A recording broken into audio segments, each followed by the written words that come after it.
राजपुर गांव में धनपत नाम का एक सेठ अपनी पत्नी और बेटे के साथ रहता था। वो बहुत अमीर था। गांव में उसका बहुत बड़ा कारखाना चलता था। वो अपने सामने किसी को कुछ नहीं समझता था। उसने एक आलीशान कोठी बनवाई और पूरे गांव को भोज पर बुलाया। बाबूलाल, मेरी कोठी का जश्न मनाने के लिए पूरे गांव को भोज पर बुला लो। सेठ जी, पूरे गांव को एक बार फिर सोच लीजिए। कहा ना पूरे गांव को बुलाओ, उन्हें भी तो पता चले कि इस गांव में मुझसे ज्यादा अमीर कोई नहीं है। जी सेठ जी। और सुनो, उस खड़ूस मुखिया हुकुमचंद को जरूर बुलाना। उससे लगता है कि पूरे गांव में उससे समझदार कोई नहीं है। जी सेठ जी, जैसी आपकी इच्छा। 2 दिन बाद आइए आइए, भोज के लिए उधर पधारिए। अरे वाह, सेठ जी ने इंतजाम बढ़िया किया भाई। भैया मान गए।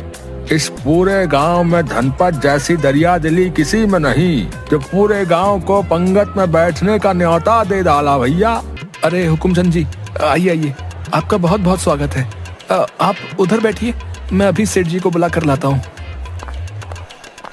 मुखिया कोठी को देखने लगा।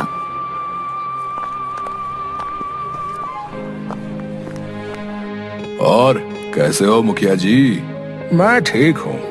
आज तो तुमने बड़ी रौनक लगा रखी है। बहुत दिनों से सोच रहा था, रहने वाले 3 जन है तो क्या हुआ, अपने लिए एक कोठी बनवा ही लूं। आखिर इतना धन किस काम आएगा। बहुत अच्छा किया, लेकिन अब तुम अपनी पुरानी कोठी का क्या करोगे? अब उसका क्या करना, गोदाम बना लूंगा या बेच दूंगा। अब वो मेरे किसी काम की नहीं। तुम तो कोठी पंचायत को बेच दो। हमें अनाथालय बनाने के लिए जगह की जरूरत है। क्या कीमत लोगे इसकी? ये मुखिया बहुत चालू है, कीमत पूछ रहा है। ये अच्छी तरह जानता है कि पंचायत की मेरी कोठी खरीदने की हैसियत नहीं है। क्या हुआ धनपत? कुछ नहीं, मैं सोच रहा था मुखिया कि मैं इस कोठी को अनाथ बच्चों के लिए दान में दे दूं। अब पुण्य काम के लिए क्या रकम लेना, प्रभु की कृपा से मेरा खजाना भरा हुआ है। तुम सच कह रहे हो? हाँ मुखिया, तुम मेरी दरिया दिली के बारे में तो जानते ही हो। मेरा दिल अंदर से मोम है, मोम। हाँ, तुम्हारा मोम आज मैंने इस भोज में बहते देख लिया है। कारखाने में जमीला, क्या बात है? आजकल तुम मजदूरों से ठीक से काम नहीं ले रहे हो। मैं तुम लोगों को काम के पैसे देता हूँ, आराम से बैठने के नहीं। सेठ जी, काम तो सही सही चल रहा है। देख झमेला, इनसे पूरा काम ले सकता है तो ठीक, वरना तू जा यहाँ से। ऐसा न कहिए सेठ जी, मैं गरीब कहाँ जाऊँगा। तभी एक मजदूर चिट्ठी लेकर सेठ जी से कहता है, सेठ जी, डाकिया आपके लिए ये लिफाफा दे गया है। बाबूलाल, इसे खोल कर देखो तो। इसमें तो चिट्ठी है, आपका कोई प्रेम पत्र लग रहा है। अरे बता क्यों रहा है, जल्दी से पढ़कर सुना।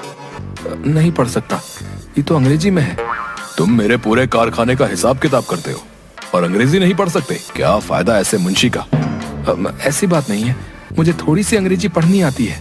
THIS ये बन गया दिस, IS ये बन गया इट।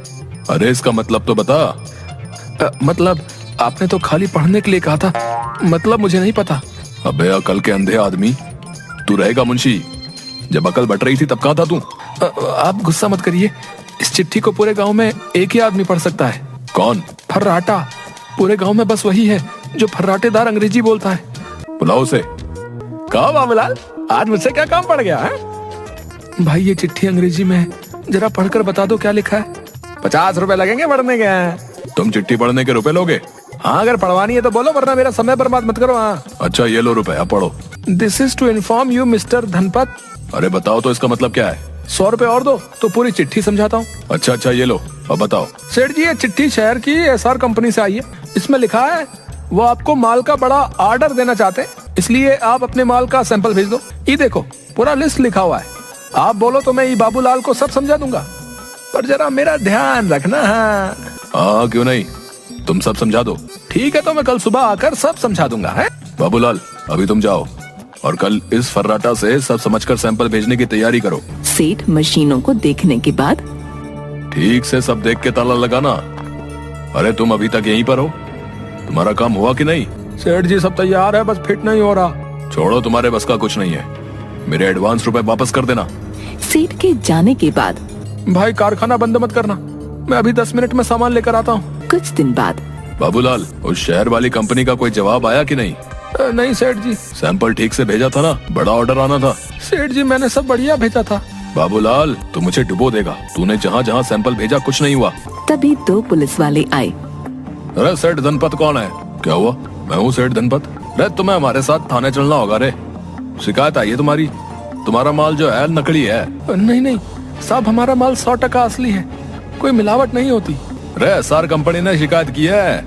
तुमने उन्हें जो सैंपल भेजे ना सब मिलावटी हैं। अगर ऐसा माल बाजार में गया ना तो तहलका मच जाएगा बे।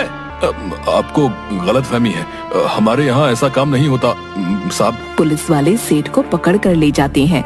2 आदमी आकर कारखाने को सील कर देते हैं। सेठ पर अदालत में केस चलेगा, उसके बाद ही पता चलेगा इस कारखाने का क्या होगा। अगला ऑर्डर आने तक ये कारखाना बंद रहेगा।